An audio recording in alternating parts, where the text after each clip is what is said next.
Hello guys, welcome today again in this video. Guys, आज के इस वीडियो में हम बात करने वाले हैं कंडीशन और कॉन्सेशन कंजक्शन के बारे में। जबकि पिछले वीडियो में मैं 4 पॉइंट तक बता चुका हूं और इस वीडियो में हम 2 पॉइंट पे बात करेंगे, कंडीशन और कॉन्सेशन। आप जैसा कि जानते हैं कि हम लोग ये जो वीडियो पार्ट 1 से लेकर के ये 7 तक अभी है और अगला पार्ट 8 होगा। तो इसमें क्या है, subordinating conjunction may be classified according to their meaning as follows.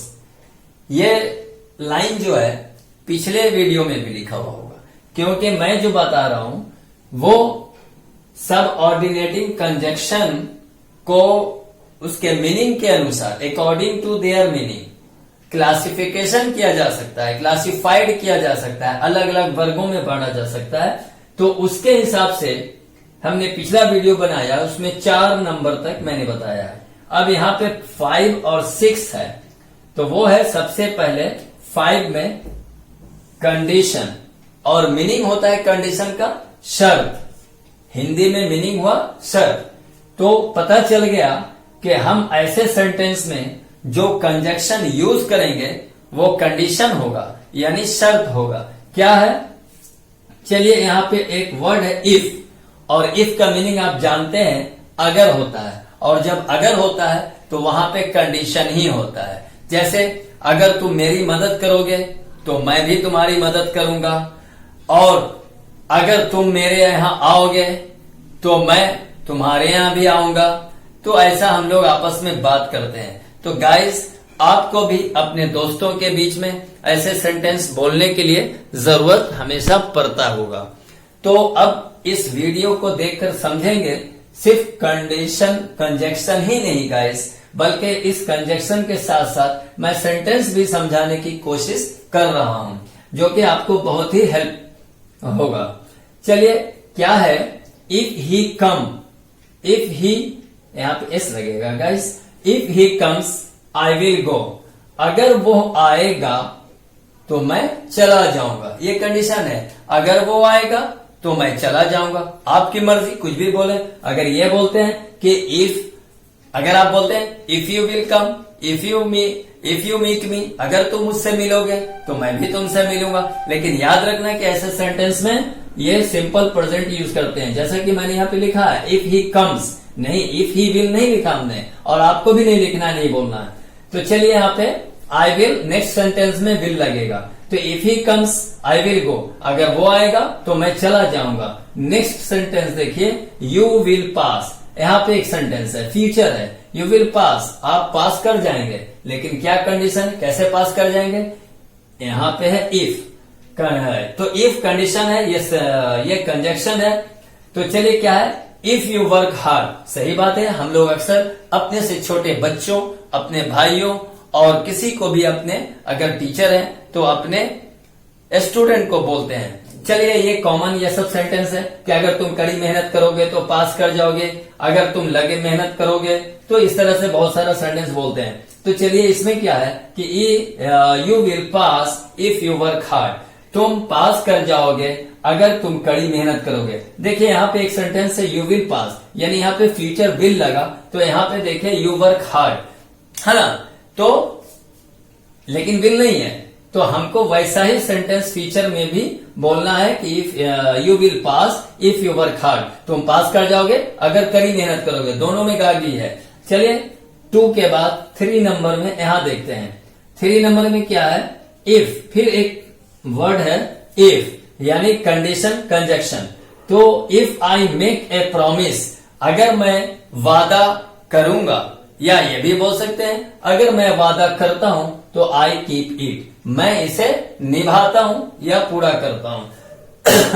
अब यहां देखें 6 नंबर पे एग्जाम्पल सेंटेंस है अनलेस। ये बहुत इंपॉर्टेंट वर्ड है। क्यों?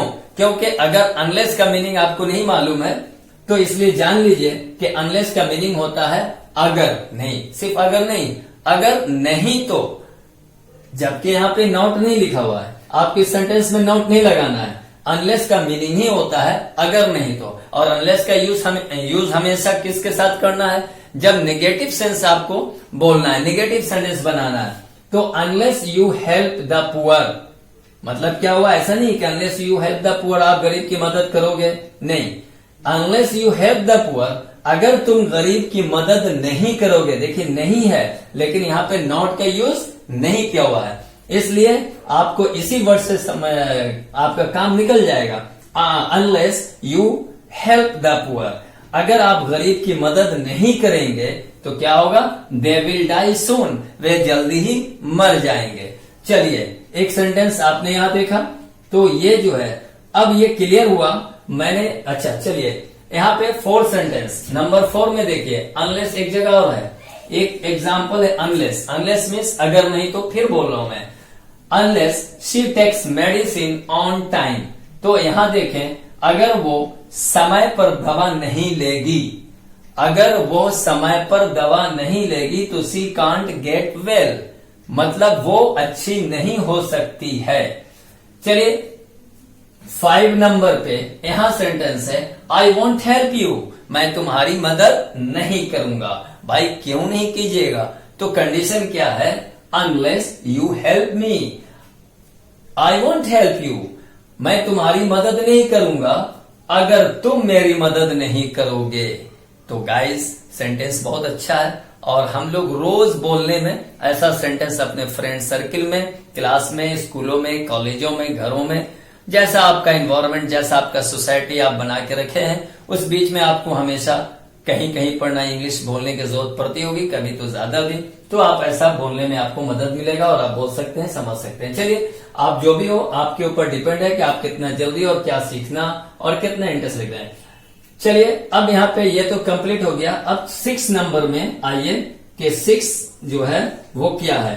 6 में है कंसेशन, ये कंजक्शन है, तो कैसा कंजक्शन होगा, उसमें छूट होगा, रियायत होगा। तो रियायत मीन्स होता है छूट। अब छूट क्या, अब देखिए यहाँ पे एग्जाम्पल है, ये एक्सरसाइज नहीं है गाइस, एग्जाम्पल मैं लिख रहा हूं। एग्जाम्पल में क्या है, दाव, तो दाव का मीनिंग भी जानते हैं। चलिए नहीं जानते हैं तो मैं बताता हूं कि दाव मीन्स हालांकि, ठीक है। लेकिन कुछ लोग कभी कभी दाव को थाव बोल देते हैं, कुछ अलग प्रोनाउंस कर देते हैं। तो गाइस प्रोनाउंसिएशन भी बहुत ही इंपॉर्टेंट पार्ट है लैंग्वेज के लिए, क्योंकि अगर प्रोनाउंसिएशन अगर हमारा सही नहीं हुआ तो हम बोलेंगे कुछ और मीनिंग कुछ निकलेगा, तो बहुत गड़बड़ हो जाएगा।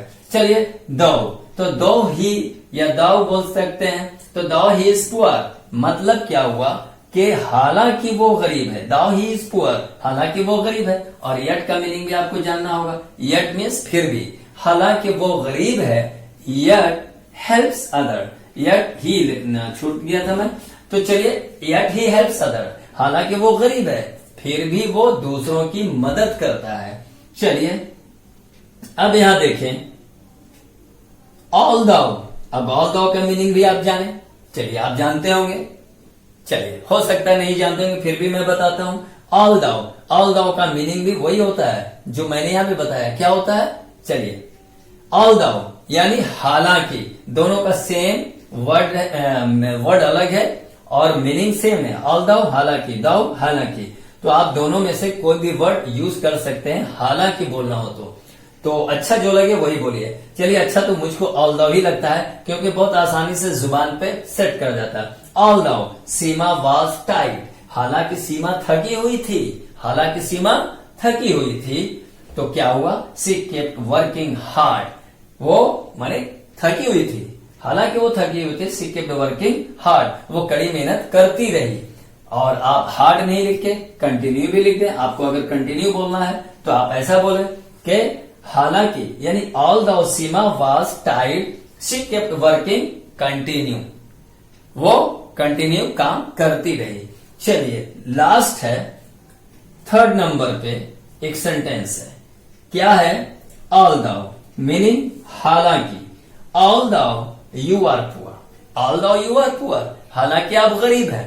चलिए तो क्या हुआ भाई, yet you are always happy, हालांकि आप गरीब हैं फिर भी आप खुश रहते हैं हमेशा।